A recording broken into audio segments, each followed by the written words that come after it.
आइए बड़े मामा मामी, ये कमरा आपका है। इस कमरे में आपकी सुविधा का पूरा ध्यान रखा गया है। फिर भी अगर आपको किसी चीज की जरूरत लगे या कोई परेशानी हो तो आप निसंकोच मुझे या मेरे पति प्रभात जी से कह सकते हैं। आप लोग लंबे सफर से आए हैं, थक गए होंगे, थोड़ा आराम कीजिए। मैं आप लोगों के लिए कमरे में ही चाय नाश्ता भिजवाती हूँ। फिर थोड़ी देर में शादी के सारे कार्यक्रम शुरू हो जाएंगे। मुझे हर कदम पर आप लोगों की सलाह की जरूरत पड़ेगी। मुझे बहुत खुशी हुई कि आप लोग इतनी दूर से मेरे बेटे बहू को आशीर्वाद देने के लिए उनकी शादी में शामिल होने आए। आप लोगों ने मेरा मान रख लिया। काजल ने आंखों में आंसू लिए हाथ जोड़ते हुए कहा, अरे बेटा, ऐसे शुभ समय आंखों में आंसू नहीं लाते। तू किसी बात की चिंता ना करना, सब अच्छा होगा और हमें तो आना ही था शादी में। बड़े मामा अजय जी बोले, और ये लो बेटा, तुम्हारे बेटे विशाल के लिए अंगूठी और तेरे और दामाद जी के लिए कपड़े। ये अंगूठी पुरानी है, इसे दोबारा पॉलिश करवा कर ही लाए हैं। तू तो जानती है, पुराना सोना ऐसे ही वक्त के लिए रखा जाता है।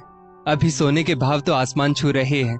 हम नया सोना नहीं बनवा सके, बस यही अंगूठी हमें देने के लिए सही लगी तो ले आए। काजल की मामी भावना बोली, मामी आप मुझे शर्मिंदा ना करें। मुझे आप लोगों से कुछ नहीं चाहिए, बस आप लोगों की उपस्थिति ही पर्याप्त है। काजल ने कहा। शाम को बहू को चुनरी उड़ाने की रस्म शुरू होती है।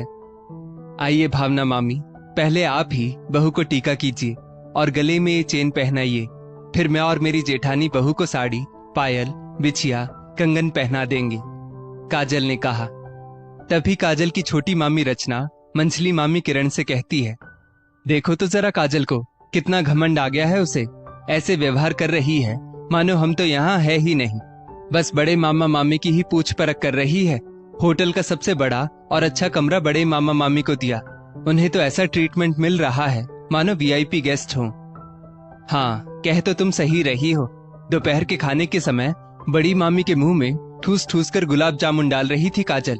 जब मेरा नंबर आया तब उसने मुझे गुलाब जामुन खिलाने के लिए अपना हाथ आगे बढ़ाया तो मैंने लोक लाज से जरा एक बार क्या मना किया खाने से, तो उसने दोबारा मुझसे पूछा ही नहीं। बड़ी बेइज्जती हो गई मेरी। बड़े मामा को तो ऐसे इज्जत दे रही है मानो देश का सबसे बड़ा आदमी आ गया हो शादी में। अब तो ऐसा लग रहा है इतना खर्चा करके फालतू में आ गए इसके बेटे की शादी में। मंझली मामी किरण बोली, अरे जब पिछले साल बड़े मामा की तबीयत खराब हुई थी, जरा सा शुगर लेवल बढ़ गया था और बीपी हाई हो गया था, तो काजल पहुंच गई थी तुरंत फ्लाइट से। अगले ही दिन अपने साथ अपने घर भी ले आई। अपनी निगरानी में उनका इलाज भी करवाया और एक बार हमने उससे कहा कि हम हफ्ते भर के लिए तुम्हारे घर रुककर शहर घूमना चाहते हैं, तो उसने हमें जरा भी मान नहीं दिया। आने से मना तो नहीं किया, पर हमारे साथ 2 घड़ी भी नहीं बैठी। हमें कामवाली के हाथों का ठंडा खाना खाना पड़ता था। वो तो चली जाती थी अपना बिजनेस देखने। 2 दिन ज्यादा रुकने को भी नहीं कहा। बहुत घमंडी हो गई है ये काजल। इस बार छोटी मामी रचना बोली। मंझली और छोटी मामी ये नहीं जानती थी कि हमारे कर्म और व्यवहार 1000 गुना होकर हम पर ही लौट आते हैं। हम जैसा दूसरों के साथ व्यवहार करेंगे, हमें वैसा ही व्यवहार वापस मिलेगा। काजल के बेटे की शादी में उसके तीनों मामा मामी आए हुए थे। आते भी क्यों ना, जयपुर में डेस्टिनेशन वेडिंग जो रखी थी, लाखों की तो बात ही छोड़ो, करोड़ों में होने वाली थी शादी। वर पक्ष वधू पक्ष दोनों शादी में दिल खोलकर खर्च करने में समर्थ थे। काजल का पति शहर का जाना माना बिल्डर था और काजल का बेटा पायलट। काजल की बहू के पिता भी सूरत के प्रसिद्ध हीरा व्यापारी थे। सो बढ़िया से वेडिंग प्लानर को बुलाकर ग्रैंड शादी होने वाली थी।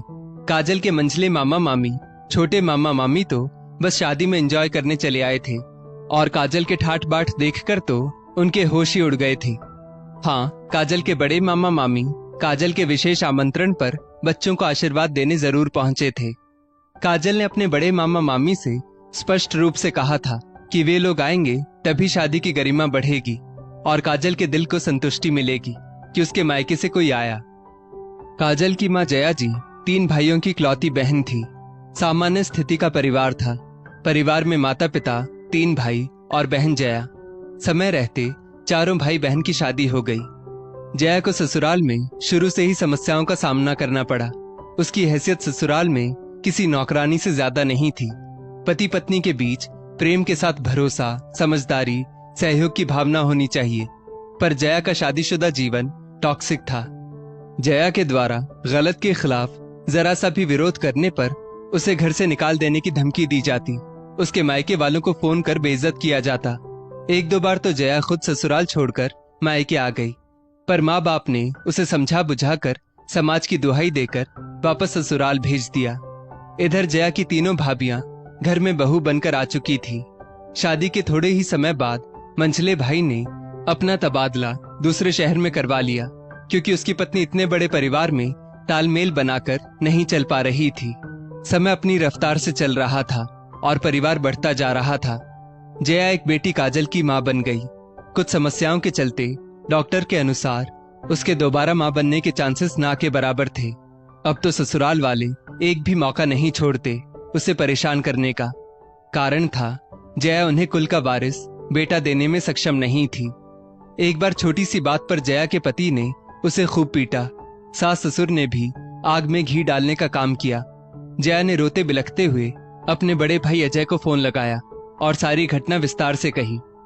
भैया, अपनी बहन को बचा लो, मैं अपनी बच्ची के लिए जिंदा रहना चाहती हूँ, मुझे यहाँ से निकाल लीजिए। इतना बोलकर जया ने फोन रख दिया। तीनों भाई जया के ससुराल जाते हैं। ससुराल वाले अपनी गलती मानने को तैयार नहीं थे।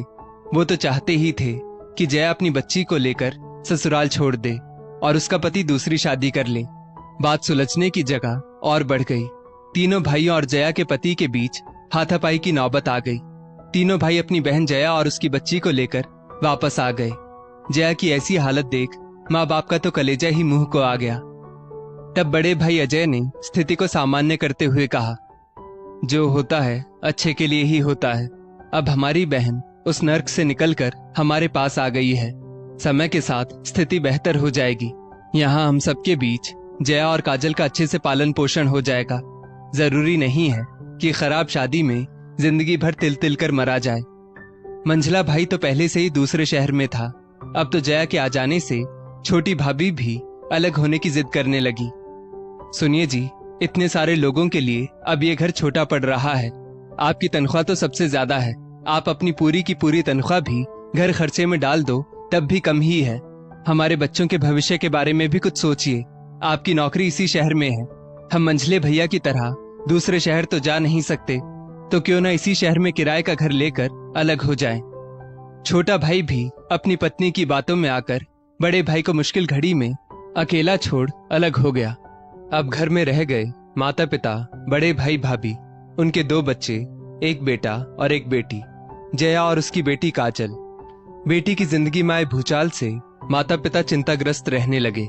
बड़े बेटा बहू के ऊपर ही सब जिम्मेदारी आ गई थी। स्थिति को देखते हुए जया के पिता ने एक फैसला लिया। सारी की सारी जिम्मेदारी बड़े बेटा बहू पर आ गई है, तो हमने फैसला लिया है कि जया की बेटी काजल हमारे मंझले बेटे के पास रहेगी, क्योंकि वो बड़ा शहर है। बच्ची को पढ़ने लिखने की सुविधा हो जाएगी। मंझले बेटे के बच्चे भी काजल के हम उम्र हैं। जया छोटे भाई भाभी के साथ इसी शहर में रहेगी। समय समय पर हमसे मिलती भी रहेगी। पिता ने तीनों बेटों को अपने पास बुलाकर कहा। मंझले बेटा बहू पिता का मान रखकर 10 वर्षीय काजल को अपने साथ ले गए, पर उसके साथ सही बर्ताव नहीं किया। काजल की मंझली मामी ने हमेशा अपने बच्चों और काजल में भेदभाव किया। मंझली मामी किरण अपने पति की गैर मौजूदगी में काजल को घरेलू काम में उलझा कर रखती, बासी खाना खाने को देती, बात बात पर उस छोटी सी बच्ची पर चिल्लाती। काजल कभी विद्रोह भी करती तो मामी उसके साथ मारपीट करती, अपने पति से काजल की झूठी शिकायत करती। एक बार मंझली मामी ने घर में गुलाब जामुन बनाए, अपने बच्चों को प्यार से खिलाए, पर काजल को एक भी नहीं दिया। बाल मन खाने के लिए ललचा उठा। काजल ने चुपके से एक गुलाब जामुन खा लिया जब किरण सो रही थी। चोरी करते शर्म नहीं आई तुझे? आज तेरी खैर नहीं। आज गुलाब जामुन चुरा कर खाया है, कल ना जाने क्या क्या चुराएगी। वो तो मैंने सारे गुलाब जामुन गिन कर रखे थे, वरना तो मुझे चोरी का पता ही नहीं चलता। इतना बोलते बोलते किरण ने काजल के गाल पर 2-3 चाटे लगा दिए। ऐसी कई घटनाएं अब अक्सर ही होने लगी। इधर जया के माता पिता भी बेटी की चिंता में असमय चल बसे। जया के साथ भी छोटे भाई भाभी द्वारा खूब खराब व्यवहार किया जाता। जया एक स्कूल में पढ़ाने भी लगी। उसकी सारी तनख्वाह भी उसकी भाभी ले लिया करती। उसकी तनख्वाह भी इतनी नहीं थी कि वो अपना और अपनी बेटी का खर्च उठा सके। जया से घर के सारे काम करवाए जाते, साथ साथ हर पल एहसान दिखाया जाता कि वो अपने भाई भाभी के भरोसे जिंदगी काट रही है। दो बोल प्यार से उससे कोई ना बोलता। उड़ती उड़ती सारी खबरें बड़े भाई भाभी तक पहुंचने लगी। बड़े भाई को अपनी बहन जया और उसकी बेटी की स्थिति का अंदाजा लग गया। बड़ा भाई अपनी बहन और उसकी बेटी को अपने घर ले आया। वहां उनके साथ घर के सदस्य सा व्यवहार किया जाता। ज्यादा सुविधा नहीं थी, पर प्यार और अपनापन खूब था। कम में भी मिल बांट कर खाया जाता। जया और काजल को अपनेपन का सहारा मिल गया था। यहाँ भी जया स्कूल में पढ़ाने लगी, साथ साथ में वो अपनी भाभी का हाथ भी बटाती। काजल भी प्यार भरे माहौल में आगे पढ़ने लगी। पर यह खुशी भी ज्यादा देर तक काजल की जिंदगी में ना रही। उसकी माँ जया का एक रोड एक्सीडेंट में निधन हो गया। पर जिंदगी तो चलती रहती है। काजल ने अपनी ग्रेजुएशन पूरी कर ली। बड़े मामा मामी ने अपना फर्ज बखूबी निभाया। उसे माँ की कमी कभी खलने ना दी। दोनों छोटे मामा मामी काजल की शादी सामूहिक विवाह में कराकर उससे हमेशा के लिए छुटकारा पाना चाहते थे, लेकिन बड़े मामा ने एक योग्य वर देखकर काजल की शादी पक्की कर दी। अपनी हैसियत अनुसार शादी की सारी जिम्मेदारी बड़े मामा मामी ने ही उठाई। शादी के बाद काजल को मंझले और छोटे मामा मामी ने कभी अपने घर नहीं बुलाया। अपने बच्चों की शादी में भी काजल को आमंत्रित नहीं किया, ये सोचकर कि कहीं काजल उनके गले ना पड़ जाए। ज्यादा मान देने से कहीं काजल अपने बच्चों के साथ बार बार ससुराल से आने ना लगे, क्योंकि काजल का ससुराल अभी भी सामान्य स्थिति का था। कहते हैं ना, समय बहुत बलवान होता है, कब राजा को रंक बना दे और रंग को राजा कोई नहीं कह सकता। आज काजल का पलड़ा भारी था। उसका पति शहर का बहुत बड़ा बिल्डर बन चुका था। काजल आज खुशहाल जिंदगी जी रही थी। उसके ठाठ बाट तो देखते ही बनते थे। काजल ने अपने बड़े बेटे की शादी में अपने तीनों मामा मामी को बुलाया था, पर वो मुसीबत के समय उनके द्वारा किए गए व्यवहार को भी भूल नहीं पाई थी। इसलिए बड़े मामा मामी के प्रति उसके मन में कृतज्ञता का भाव था और छोटे मामा मामी के प्रति कटुता का भाव था। दोस्तों, जिस प्रकार के कर्म आपने किए हैं, उसी प्रकार के फल आपको आपके कर्म लौटाते हैं। किसी के बुरे समय में उसका सहारा बने, ना कि उसे अपमानित करें, क्योंकि लोग अपमान सूद समेत वापस कर देते हैं। जो आप स्वयं जीवन में पाना चाहते हैं, वैसा ही व्यवहार आप दूसरों के साथ करें। इस स्टोरी को लेकर आपकी क्या राय है, नीचे कमेंट करके जरूर बताइएगा। और ऐसी ही और भी बेहतरीन वीडियोस के लिए हमारा पेज जरूर फॉलो करें। धन्यवाद।